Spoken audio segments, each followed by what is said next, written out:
Hey guys, it's Haley, and today's video is going to be my September reading wrap-up.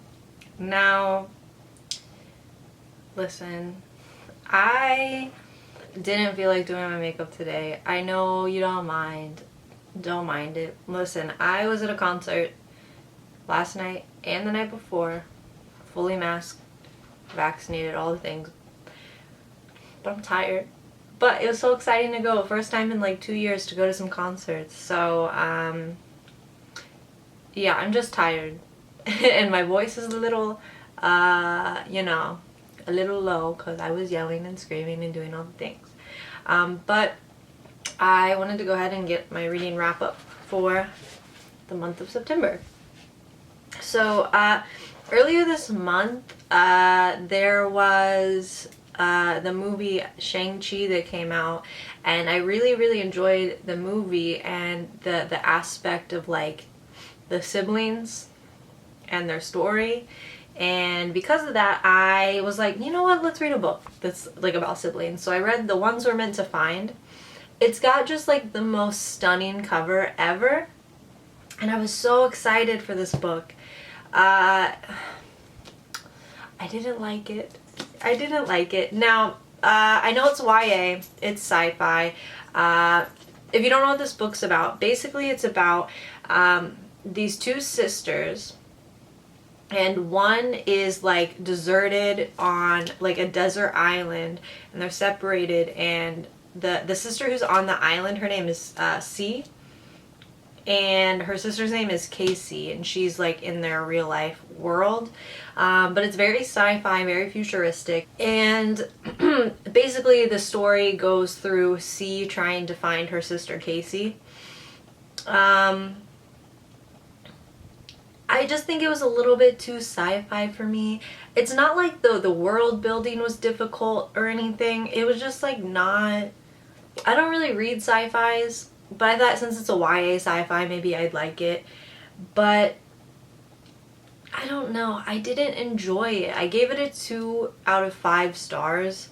I wouldn't recommend it or read it again. And then after I read it, I actually went into the Goodreads to look at the reviews, and a lot of the reviews weren't great. And I was like, that's such a bummer, man, because this book has such a stunning cover, and I thought the premise of it was cool. It was just like not great. I liked reading C's section more than Casey's, because it basically goes like one chapter is C, the other chapter is Casey, so you can see like the different perspectives of what's like going on and them trying to find each other. But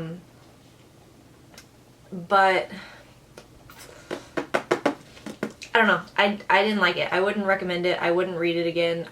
Even if you like sci-fi, I don't even know if you'd really like this. Like, a lot of the reviews weren't great, and that's generally coming from people who do read sci-fis, you know what I mean? So, bummer, man. I was excited for this one. The next book I read was A Walking Disaster. Now, I was really excited for this book because A Beautiful Disaster is like the romance that this is based off of, and I love A Beautiful Disaster. I've read it several times. I've had it for years in my collection. Like, literally, I've had it since like high school and just adored it.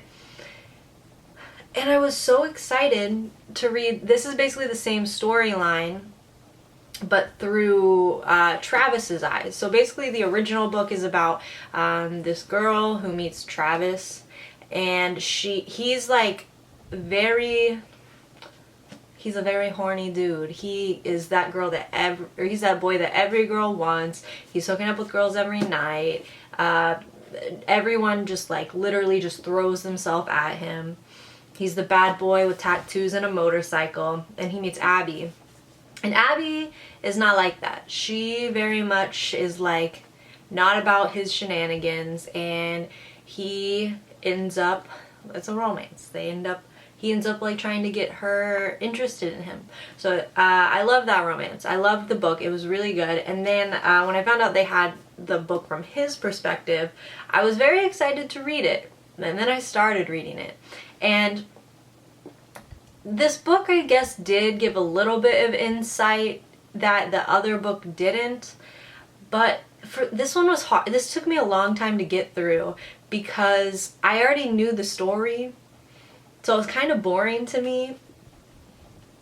And maybe if I had read A Beautiful Disaster just like once, this would have been a good read after. But I've read A Beautiful Disaster like 5, 6, 7 times, and this one just kind of, it's a good book, it's still a good writing. I rated it a 4 out of 5. It's just like I would rather just read the original again.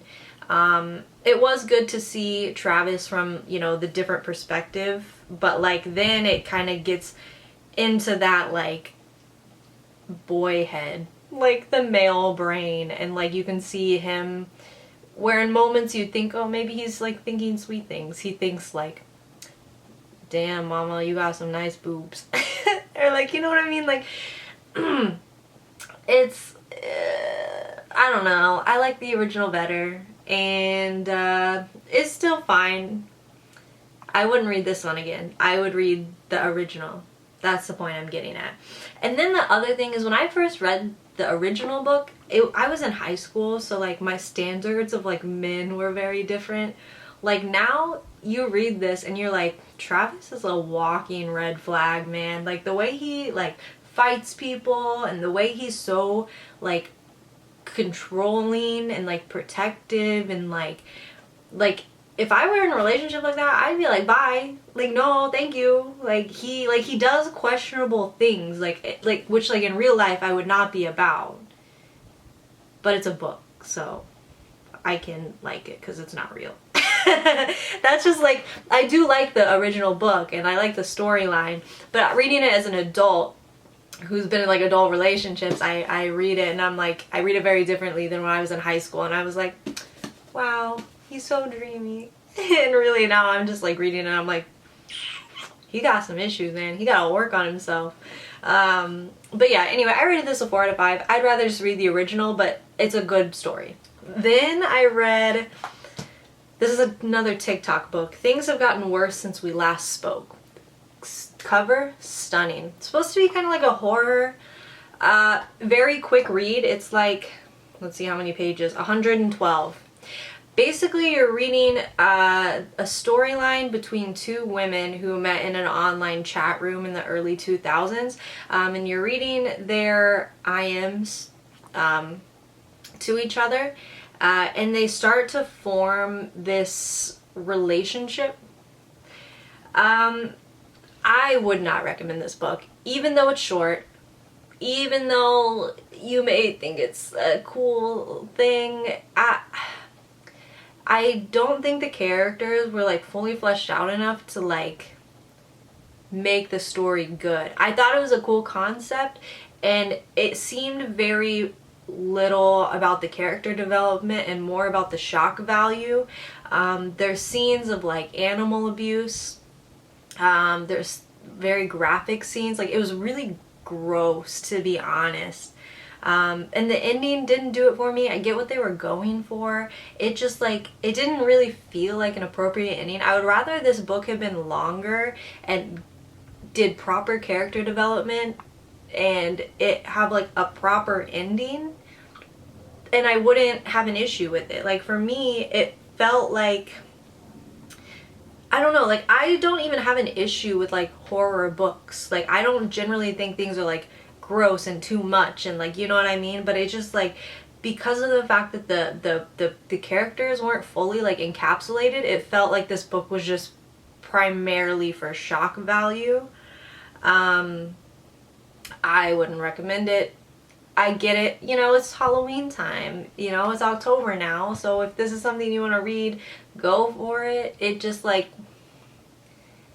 I don't know, I didn't like it.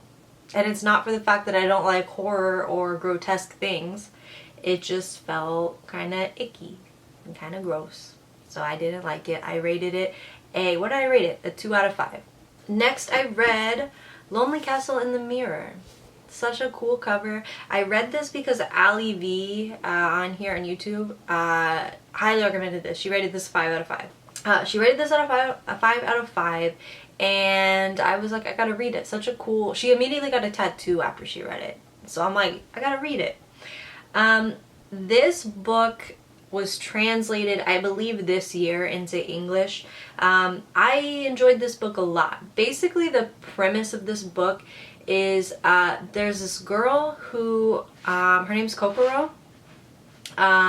She kind of stopped going to school, and she basically one day went into her room and her mirror was like glowing, and then she like touched it and she was transported into this like castle, and she gets the opportunity in this castle. She meets this wolf lady, this wolf girl, and there's a group of these kids who don't go to school, and they have the opportunity to find a key in the castle, and if they find that key, then they can get a wish granted. There's certain like there's certain restrictions, so like they can only be in the castle from 9 to 5, or if they're past those hours, they're gonna get eaten by a wolf, and certain things like that. So it is like a fantasy, but it was really easy to read. Like, I didn't feel like I had issues with like world building. It was a very easy read. You could tell it was like current because of some of the things it talked about. Like, it talked about like anime. What else did it talk about? It just talked about like very current things, and you could tell this was like a kind of current book. What year was this written? Probably about 2017. This is a good book. I rated it a 4 out of 5. Even if you're not a fantasy reader, it's really easy to read. The reason I rated it a 4 out of 5 is because the middle section of the book was really, really slow. The beginning and the end, really fast-paced and interesting. Like, the beginning really gets you hooked into what's going on with these characters, and the end is really fast-paced. I thought this book was going to be very much like they're all racing to find this key and to make a wish, but it's a very relaxing, cozy book to read. You learn about, you know, the characters. You learn about their issues, why they're not going to school. You know, they spend a lot of time bonding with each other rather than like looking for the key. And I thought that was cool. It's a good story about friendship, and part of it is frustrating because like the kids aren't great at communicating, but that's, I guess, part of the story. A lot of them struggle with like mental health issues. There's bullying, and for me, it was a very cozy book. I thought it was going to be more eventful and stressful to read through, but it wasn't. It was just, you know, you're learning about these characters, they're building a relationship, you see what happens to them, why they, you know, aren't going to school. It was translated really well, in my opinion. I didn't have any trouble reading it. It gives me very much like Studio Ghibli vibes. Yeah, I liked it a lot. The only reason I kind of struggled through this book was it took me a long time to read this because like the middle was very slow. But if you're wanting like a really good like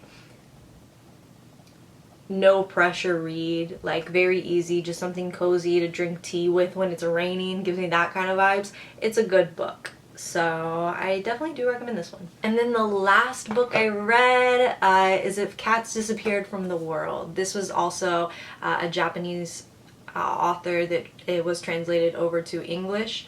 I loved this book. Basically, it's about this man who finds out I think he had cancer, and he only has a little bit left to live, and then the devil shows up and offers him opportunities to live longer. So if you make this thing disappear from the world, you'll get an extra day of living. So it could be like chocolate. If you let chocolate disappear from the world, you get an extra day to live. If you let whatever disappear from the world, you get that extra day.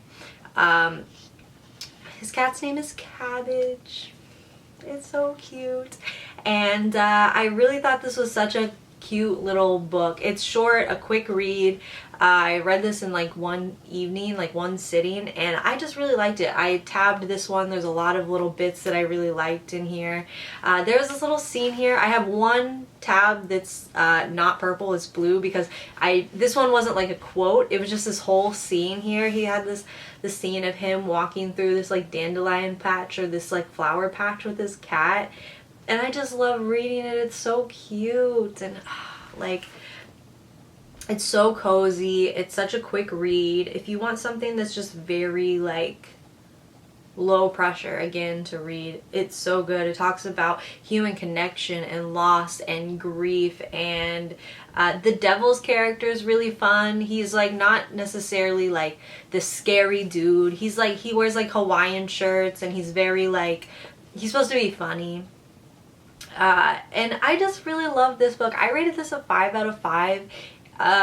I loved it. It's so cute and quirky, and it's a, like I said earlier, it's like a low pressure read. If you just want something easy and cozy and to sit down with for an evening, I really enjoyed this book a lot. And his cat's name is Cabbage. It's so cute. So I would 1000% recommend this book. I love it so much. So those are all of the books that I read for September. I don't really like doing to be reads. Like, I see people doing these to be read like videos to like plan out what they're gonna read for the next month. I'm sorry, I really don't like those, because like for me, I don't want to say like, oh, I'm gonna read all of these books and have this like guidelined out to me and then like get stuck reading something that I just ain't feeling at that point in time. So I've just been like reading whatever feels like something I am interested in at that time. But that being said, Halloween is coming up, so I think this upcoming month I'm gonna try to read like horror, thrillers, witchy things. I have some Stephen King's up here for me to read. I have a bunch of like thrillers. And Kiki's Delivery Service is coming in the mail today. I know that one's not spooky, but it's kind of like, she's a witch, right? So that seems like another low pressure read, just something to chill with. But I think I'll probably start reading some of my Stephen King's. I think I want to read Pet Sematary, and what else do I have up there? I have a handful of these, but definitely I want to read, oh, and Salem's Lot. I have like 1, 2, 3, 4, 5, 6, I have like 8 Stephen King's up there, but I for sure want to try to get through Pet Sematary. Oh, and Misery. I have Misery up there I want to read. And then I have a handful of like thrillers down there, but I think Stephen King's kind of what I'm going for. So thank you for watching. I hope you enjoyed. I will see you next time. Give it a thumbs up and subscribe. Bye.